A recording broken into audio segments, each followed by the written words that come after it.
আজকে আমি আপনাদের সাথে শেয়ার করব একটি হেলদি রেসিপি। নমস্কার বন্ধুরা, স্বপ্নার কিচেনে আপনাদের সবাইকে স্বাগত জানাই। আমার আজকের রেসিপি লাল শাক ভাজা।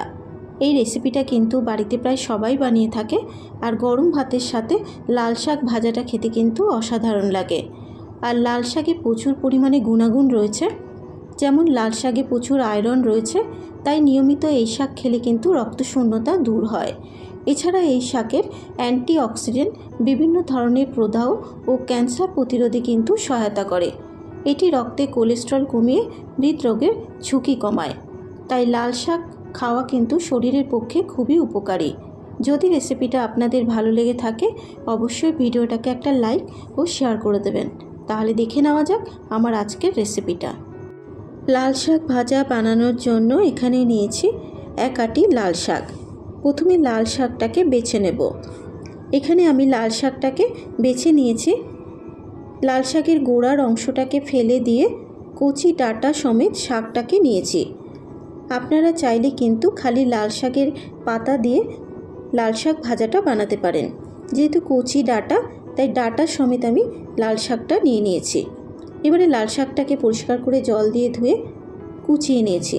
ঠিক এইভাবে লাল শাকটাকে কুচিয়ে নিতে হবে। এবারে কড়াইয়ের মধ্যে প্রথমে দিয়ে দেবো 3 টেবিল চামচ মতো পোস্ত। গ্যাসের ফ্লেমটাকে লোতে রেখে পোস্তটাকে শুকনো খোলায় খুব ভালো করে ভেজে নিতে হবে।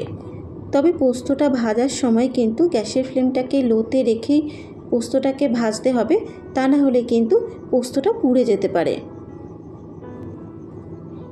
1 থেকে 1.5 মিনিট ভেজে নেবার পর পোস্তটা দেখুন ভাজা হয়ে গেছে, আর পোস্তটা থেকে কিন্তু খুব সুন্দর একটা গন্ধ বেরিয়েছে।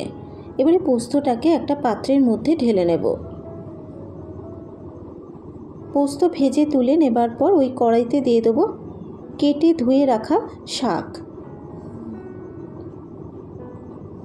এবারে শাকের উপরে দিয়ে দেবো 1/2 চা চামচ হলুদ গুঁড়ো, দেবো স্বাদ মতো নুন, আর দিয়ে দেবো 3 থেকে 4টে চেরা কাঁচা লঙ্কা।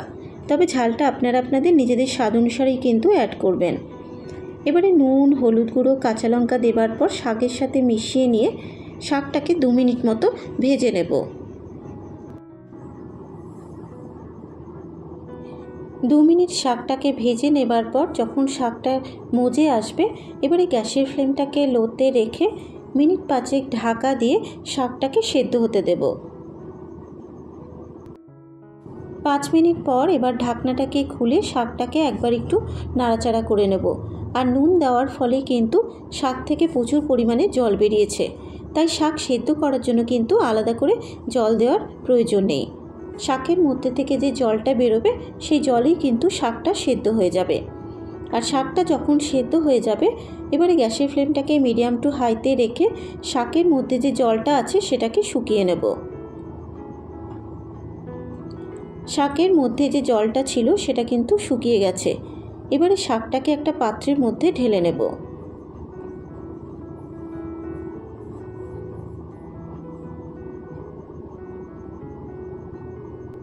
লাল শাকটা সেদ্ধ হয়ে যাবার পর এবার কড়াইতে দিয়ে দিয়েছি 3 টেবিল চামচ মতো সর্ষের তেল। তেলটা যখন গরম হয়ে গেছে তেলের মধ্যে দিয়ে দিলাম 4টে শুকনো লঙ্কা ফাটিয়ে। এবারে গ্যাসের ফ্লেমটাকে লোতে রেখে শুকনো লঙ্কাটাকে ভেজে নেব। 1 মিনিট নাড়াচাড়া করে নেবার পর দেখুন শুকনো লঙ্কাটা কিন্তু ভাজা হয়ে গেছে। এবারে শুকনো লঙ্কাটাকে একটা পাত্রের মধ্যে তুলে নিলাম। শুকনো লঙ্কা ভেজে তুলে নেবার পর ওই তেলের মধ্যে দিয়ে দিলাম 15 থেকে 16টা থেতো করে নেওয়া রসুন। এবারে রসুনটাকেও কিন্তু একটু লাল করে ভেজে নেব। আর লাল শাক ভাজায় যদি একটু রসুন দেওয়া হয় শাকটা কিন্তু খেতে ততই স্বাদ হবে। রসুনটা যখন লাল করে ভেজে নেওয়া হয়ে যাবে, এবার এর মধ্যে দিয়ে দিলাম একটা মাঝারি সাইজের পেঁয়াজ কুচানো। এবারে রসুনের সাথে পেঁয়াজটাকেও কিন্তু একটু লাল করে ভেজে নেব।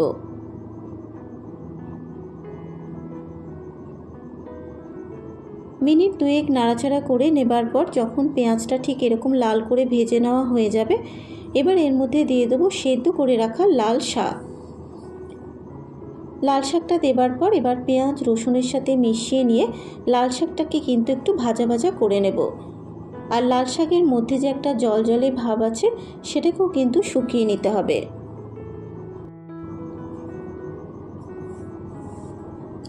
মিনিট 5 নাড়াচাড়া করে নেবার পর দেখুন শাকটা কিন্তু খুব ভালো মতো ভাজা হয়ে গেছে, আর শাকের মধ্যে যে একটা জলজলে ভাব ছিল সেটাও কিন্তু শুকিয়ে গেছে।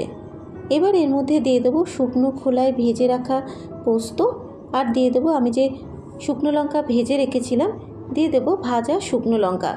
এখানে ভাজা শুকনো লঙ্কাটাকে একটু আমি গুঁড়ো করেই দিলাম। এবারে পোস্ত আর ভাজা শুকনো লঙ্কাটা দেবার পর এবার শাকের সাথে মিশিয়ে নেব।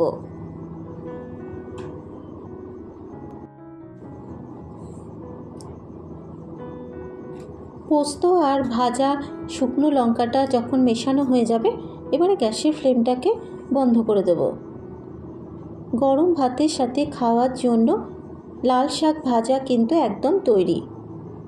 আশা করি আজকের এই রেসিপিটা আপনাদের ভালো লেগেছে।